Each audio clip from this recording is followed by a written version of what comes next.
are going to start a topic irrigation, which is a part of a crop production and management of the NCERT science book. Okay, in my last video, we also discussed some agricultural activities like preparation of soil, and the second is the sowing of seeds, and third is the adding the manure and the fertilizer, and next and the fourth step of crop production is irrigation. All living beings needs water to live. Obviously we all know about that all the living organism needs water for survive. Water is important for the proper growth and the developments of water, fruits and seeds of the plants. Water is very important. ठीक है, कहते हैं कि जो water है बहुत ही ज़्यादा important components है प्लांट की ग्रोथ एंड डेवलपमेंट के लिए. ठीक है, obviously we also know that water is a component of the photosynthesis reaction, so water is important for the plant. Without water the photosynthesis reaction is not a possible. Water is absorbed by the plants roots, and then water है जो क्या होते हैं कि absorb कर लिए जाते हैं by the roots of the plants. इसलिए वाटर क्या होता है बहुत ही ज़्यादा इंपॉर्टेंट होता है प्लांट्स रूट्स के लिए. ठीक है, क्योंकि जो वाटर है ये फर्स्टली तो रूट्स इसको एब्जॉर्ब कर लेते हैं, फिर उसको ट्रांसपोर्ट कर देते हैं other parts of the plants. तो ये स्टेम से होते होते क्या हो जाता है लीव्स तक पहुंच जाता है. वो लीव्स तक पहुंच जाते हैं बाय द जाइलम टिश्यूज. ठीक है, along with water minerals and fertiliser are also absorb. तो कहते हैं कि सिर्फ ऐसा नहीं है कि जो रूट्स हैं वो वाटर को ही एब्जॉर्ब करते हैं, जो वाटर में मिक्सअप हुए मिनरल्स एंड फर्टिलाइजर्स होते हैं वो वाटर में मिक्सअप हुए होते हैं. ठीक है, तो रूट्स डायरेक्टली जो मिक्सड अप ये न्यूट्रिएंट्स एंड फर्टिलाइजर वाला वाटर होता है उसको एब्जॉर्ब कर लेते हैं. Plants contains nearly 90% of water. जो प्लांट्स होते हैं उसमें नियरली कहते हैं कि 90% तक अप्रॉक्सी वाटर होता है. ठीक है, water is essential because germination of seeds does not take place under the dry conditions. तो देखो जब भी जर्मिनेशन की जाती है सीड्स की, हम घरों में भी करते हैं या ऑब्वियसली अंकुरण करते हैं ना, हम बीज की जो सीड्स हैं उनका अंकुरण करते हैं. तो जब सीड्स को अंकुरण करते हैं तो ऑब्वियसली हमें उस टाइम भी वाटर की ज़रूरत होती है, क्योंकि हम सीड्स को वाटर में डालते हैं ना तभी जाके अंकुरण होता है. तो इसी तरह बिल्कुल प्लांट्स के केस में भी यही होता है. ठीक है, वाटर इज़ असेंशियल होता है for the germination of seeds. ये ड्राई कंडीशन में तो पॉसिबल ही नहीं है, it's impossible. Nutrients dissolve in water gets transport. जो भी न्यूट्रिएंट्स हैं वाटर में डिज़ोल्व हुए होते हैं हम, ठीक है, न्यूट्रिएंट्स वो ट्रांसपोर्ट हो जाते हैं to the other parts of the plants, जो कि मैंने आपको पहले ही बताया था. ये इवन कि जाइलम टिश्यूज़ के थ्रू लीव्स तक पहुंच जाते हैं. ठीक है, water also protects the crop from the Frost and the hot air currents. जो वाटर होता है प्लांट्स में 90% तो वाटर प्रेजेंट है प्लांट में. तो कहते हैं कि वो क्या करते हैं कि जो हमारे ओल्ड और हॉट एयर करंट्स होते हैं उनको प्रोटेक्ट करता है. ठीक है, to maintain the moistures of the soil for healthy crop growth field have to watered regularly.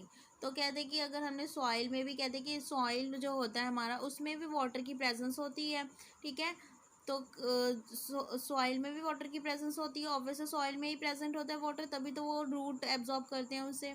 ठीक है, तो यहाँ पे कहते हैं कि सॉइल में भी जो मॉइस्चर है वो मेंटेन रहना चाहिए. तो सॉइल को भी मेंटेन करने के लिए हमें वाटरिंग करनी पड़ती है प्लांट्स में. अगर सॉइल में पानी नहीं होगा, वाटर नहीं होगा, तो रूट कैसे एब्जॉर्ब करेंगे वाटर को. तो वो फिर रूट नहीं एब्जॉर्ब कर पाएंगे तो वो प्लांट तक कैसे पूरे मतलब पूरे जो हर पार्ट है प्लांट का उस तक पानी नहीं पहुंचेगा. तो हमें रेगुलर इंटरवल में क्या करना पड़ता है, रेगुलरली क्रॉप्स या फिर प्लांट्स को वो प्लांट्स की वाटरिंग करते रहना पड़ता है.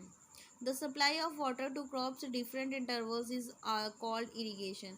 तो हमें क्या करना पड़ता है कि जो वाटर की सप्लाई है क्रॉप्स को वो डिफरेंट इंटरवल पे करते रहना पड़ता है. ठीक है, ऐसा कोई फिक्स टाइम या फ्रीक्वेंसी नहीं है कि किस क्रॉप को कितनी अमाउंट में इरीगेशन चाहिए या फिर किस क्रॉप को चाहिए. फिर सॉइल पे डिपेंड करता है या सीजन पे डिपेंड करता है. तो ये क्या होता है कि जो वो टाइम एंड फ्रीक्वेंसी और इरीगेशन पे वो वेरी करती रहती है क्रॉप टू क्रॉप. तो ऐसा कोई फिक्स नहीं है कि एक क्रॉप के लिए यही होता है। तो हर क्रॉप के लिए डिफरेंट डिफरेंट होता है। सॉइल के लिए भी अलग अलग, जैसे सैंडी सॉइल्स हैं, तो जो सैंड वाले सॉइल्स होते हैं ऑब्वियस हमें पता ही है कि जो उनमें वाटर होल्डिंग कैपेसिटी बहुत कम होती है सैंड वाले सॉइल्स में, तो उन्हें ज़्यादा इरिगेशन की ज़रूरत होती है। इसी तरह सीज़न भी डिपेंड करते हैं। जैसे कि अगर विंटर सीज़न है तो उस टाइम हमें इतनी ज़्यादा इवेपोरेशन नहीं हो पाती विंटर सीज़न में, तो उस टाइम वाटरिंग भी हमें बहुत ज़्यादा नहीं करनी पड़ती प्लांट्स की। अगर समर सीज़न है तो समर सीज़न में ऑब्वियस है जो हॉट एयर, जो सन हीट होती है बहुत ज़्यादा होती है, एंड उसकी वजह से जो वाटर इवेपोरेशन भी बहुत ज़्यादा हो जाता है प्लांट्स का, तो प्लांट्स एंड सॉइल का, तो उस टाइम हमें बहुत ही ज़्यादा इरिगेशन करनी पड़ती है। In summer the frequency and watering is higher. कहते हैं कि जो गर्मियों के टाइम में वाटरिंग की फ्रीक्वेंसी बहुत ही ज़्यादा हायर होती है, मतलब हमें बहुत ही ज़्यादा लार्ज स्केल पे या फिर बहुत ही ज़्यादा हायर अमाउंट में वाटरिंग करनी पड़ती है। वाई सो इट, तो कहते हैं ऐसा क्यों है। ऑब्वियस हम पहले ही हम पढ़ चुके हैं कि जो रेट ऑफ इवेपोरेशन होती है वो बहुत ही ज़्यादा हाई होती है at the time of summer season. तो इसलिए हमें गर्मियों के जो समर टाइम होता है उसमें बहुत ज़्यादा वाटरिंग करनी पड़ती है प्लांट्स की as compare to winter season. And कई क्रॉप्स भी होते हैं, जैसे वीट है, ठीक है, वीट के प्लांट्स को मतलब इतनी ज़्यादा पानी की ज़रूरत नहीं होती है, जबकि वहीं पे पैडी वगैरह जैसे हो गए तो उन्हें बहुत ज़्यादा वाटर की ज़रूरत होती है, ठीक है। ऐसे है सोर्स ऑफ इरिगेशन। बुझ I am very useful this, तो पहले हम ये वाला ये तो रह गया हमारा। आई am very careful this year about watering the plants. Last summer my plants dry up and dead, ठीक है। तो कहते कि बूझो एंड पहेली हैं, वो कहते कि इस साल मैं बहुत ही ज़्यादा केयरफुल रहूँगा अबाउट वाटरिंग द प्लांट्स, क्योंकि जो लास्ट ईयर जो हमारा प्लांट था हमारा समर टाइम, वो ड्राई अप हो चुका था, बिल्कुल सूख गया था और डेड हो गया। तो देखो हमें प्लांट्स की टाइम टू टाइम वाटरिंग करते रहना चाहिए, क्योंकि ऐसा नहीं होगा अगर हम उन्हें लाइक जो वाटर है वो फ्यूल है, एज अ फूड यूज़ कर रहे हैं प्लांट, तो अगर उससे उसके फूड या फिर उसकी रिक्वायरमेंट्स को हम फुलफ़िल नहीं करेंगे तो जो हमारा प्लांट है उसकी ग्रोथ कैसे होगी। तो हमें अपने प्लांट की अच्छे से हेल्थी ग्रोथ चाहिए, तो हमें टाइम टू टाइम उनकी जो वाटरिंग है वो करते रहना पड़ता है, ठीक है, ताकि वो ड्राई अप ना हो। सोर्सेज ऑफ इरिगेशन, अब जो सोर्सेज ऑफ इरिगेशन वो भी क्या है, वेल्स हैं, ट्यूबवेल्स हैं, पॉन्ड्स हैं, लेक, रिवर, डैम्स, कैनाल्स वगैरह। तो ऐसा तो नहीं है क्योंकि हम बहुत ही ज़्यादा लार्ज स्केल पे इरिगेशन कर रहे हैं, तो लार्ज स्केल पे इरिगेशन करने के लिए हमें देखो वेल्स, ट्यूबवेल्स, पॉन्ड्स वगैरह से वाटर यूज़ कर रहे हैं, ठीक है, कैनाल्स वगैरह से। तो ऐसा नहीं है कि हमने घर की जो टैप है या फिर उसके थ्रू हम इतने लार्ज स्केल पे वाटरिंग कर सकते हैं, ठीक है, तो उससे इरिगेशन नहीं होगी। तो कुछ मेथड्स भी हैं इरिगेशन के, लाइक ट्रेडिशनल मेथड्स हैं और कुछ मॉडर्न मेथड्स हैं। तो हम फर्स्ट ऑफ ऑल पहले ट्रेडिशनल मेथड के बारे में पढ़ेंगे। देखो ट्रेडिशनल मेथड्स हैं इरिगेशन के, जो ट्रेडिशनल मेथड्स होते हैं ये बहुत ही ज़्यादा क्या हैं कि इसमें जो वाटर बहुत ही ज़्यादा कंज्यूम किया जाता है। इस वाले मेथड में बहुत ही ज़्यादा वेस्टेज हो जाती है वाटर की, और इसमें लेबरिंग भी बहुत ज़्यादा करनी पड़ती है। बहुत ही लेस एफिशिएंट भी है, लेबरिंग भी बहुत ज़्यादा है, इसमें ह्यूमन और कैटल की भी ज़रूरत पड़ती है इरिगेशन करने के लिए। तो ये जो मेथड है बहुत ही ज़्यादा क्या है, ट्रेडिशनल मेथड है और चीपर मेथड भी है, क्योंकि इसमें कोई मशीन्स वगैरह नहीं यूज़ की जा रही है, जस्ट लेबरिंग, ठीक है। पूरा जो प्रोसेस है इरिगेशन का वो लेबरिंग पे डिपेंड कर रहा है। Traditional method of irrigation, the water available in wells, lake, canals is lifted up by the different methods for the in different reason for taking it to the field। तो कहते हैं कि जो water available है Wales में, lake में, canals में, उन्हें लिफ्ट अप किया जाता है और डिफरेंट मेथड हम यूज़ करके जो हमारा फील्ड एरिया है क्रॉप तक हम वाटर की सप्लाई करते हैं, ठीक है। तो इन मेथड्स में जो ह्यूमन लेबर कैटल्स वगैरह भी यूज़ किए जा रहे हैं, और ये जो मेथड है काफ़ी ज़्यादा चीपर होता है, लेस एफिशिएंट भी होता है, और इसमें बहुत ज़्यादा वाटर वेस्ट भी होता है। The various traditional ways are moat, chain पुल, देखो मोड में क्या हो रहा है, ये एक पर्सन है जिसने क्या किया, एक घड़े टाइप लेके यहाँ से व्हील से वाटर लिफ्ट अप करके अपने फील्ड एरियाज़ में सप्लाई कर रहा है, ठीक है, क्रॉप तक। And then second is a chain pump. Chain pump method क्या है कि इसमें क्या करते हैं कि यहाँ पे देखो एक पाइप चेन जैसे बना के पाइप्स के थ्रू ये ऐसा बड़ा सा बना के, तो यहाँ पे व्हील्स वगैरह यूज़ करके वाटर की सप्लाई क्रॉप तक की जा रही है। तो ये मेथड है जो चेन पंप मेथड है, काफ़ी ज़्यादा पुराना मेथड है, ठीक है। सेकेंड थर्ड मेथड है ढेकली। ढेकली मेथड में देखो एक वुडन लॉग यूज़ किया जाता है, उसके थ्रू वेल से पानी निकाला जा रहा है, फिर जाके वाटर की सप्लाई की जा रही है क्रॉप तक, ठीक है। तो ये भी ये भी टाइम कंज्यूमिंग प्रोसेस है। एंड फोर्थ मेथड है हमारा राहत लेवल सिस्टम। इसमें क्या है, इसमें कैटल यूज़ किया जाता है और इस मेथड में देखो व्हील्स यूज़ किए जा रहे हैं, पंप वगैरह के थ्रू वाटर की सप्लाई क्रॉप तक की जा रही है। इतने सारे बकेट्स वगैरह यूज़ किए गए हैं और इसमें जो वेल है वो भी बहुत बड़ा होना चाहिए, ठीक है, तब जाके ये लेवल मेथड हम यूज़ कर सकते हैं। तो ये जो pumps are commonly use for lifting water, pumps भी यूज़ किए जा रहे हैं लिफ्टिंग वाटर करने के लिए, जो कि पंप वगैरह किससे मतलब चलने वाले हैं, तो वो ऑब्वियस है डीजल वगैरह, बायोगैस, इलेक्ट्रिसिटी या फिर सोलर एनर्जी वगैरह यूज़ की जाती है रन अप करने के लिए पम्प्स वगैरह को, ठीक है। तो ये काफ़ी जो हमारे ये ट्रेडिशनल मेथड्स हैं, ये क्या है कि टाइम कंज्यूमिंग प्रोसेस है, लेबरिंग बहुत ज़्यादा है, वेस्टेज ऑफ वाटर है इन मेथड्स में। तो ये काफ़ी इतना बेस्ट मेथड नहीं हम इसे कह सकते, ठीक है।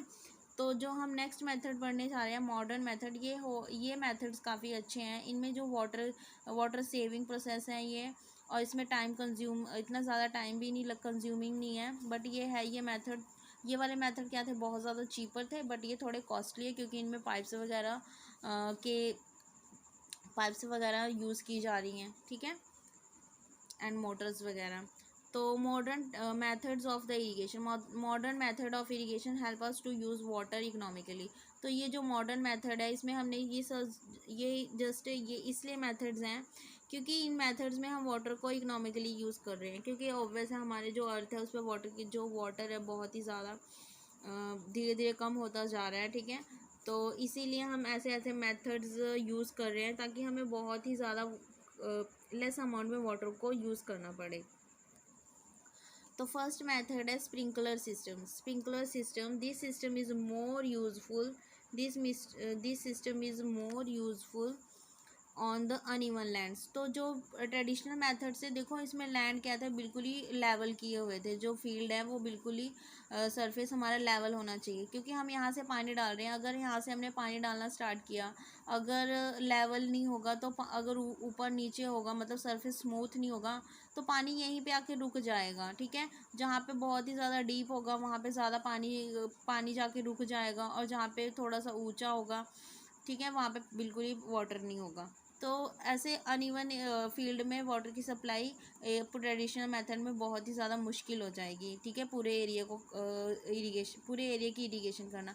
बट इस मेथड में क्या है कि अगर अनइवन लैंड एरिया है तब भी बहुत अच्छे तरीके से हम इरिगेशन कर सकते हैं, और बहुत ही कम अमाउंट में, ठीक है। अगर मान लो वाटर भी हमें सफिशेंट अमाउंट में अवेलेबल नहीं है, तब भी हम बहुत अच्छे तरीके से इरिगेशन कर सकते हैं।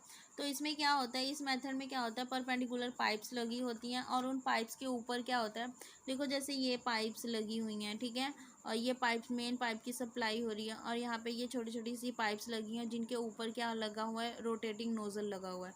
रोटेटिंग नोज़ल इसलिए लगाया गया है ताकि ये हर डायरेक्शन में रोटेट कर सके, ठीक है। आप जिस डायरेक्शन में चाहो उस डायरेक्शन में पानी वाटर की सप्लाई कर सकते हो।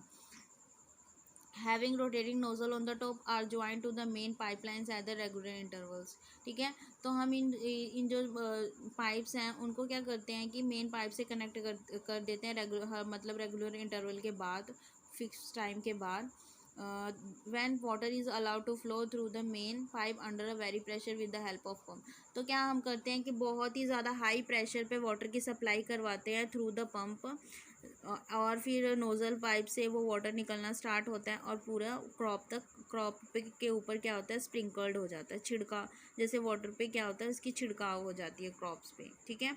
जैसे रेनिंग नहीं होती बारिश की तरह, पानी छिड़क दिया जाता है वो क्रॉप्स के ऊपर। तो ये काफ़ी ज़्यादा यूज़फुल मेथड है। और कहते हैं कि ये जो सैंडी सॉइल के लिए बहुत ही ज़्यादा यूज़फुल है। अब सैंडी सॉइल के लिए इतना ज़्यादा यूज़फुल क्यों है ये मेथड? क्योंकि जो सैंडी सॉइल्स होते हैं वे बहुत ही जल्दी हीटअप हो जाते हैं, ठीक है, हीटअप कह रही हूँ, बहुत ही जल्दी ड्राई अप हो जाते हैं जो सैंडी सॉइल्स होते हैं।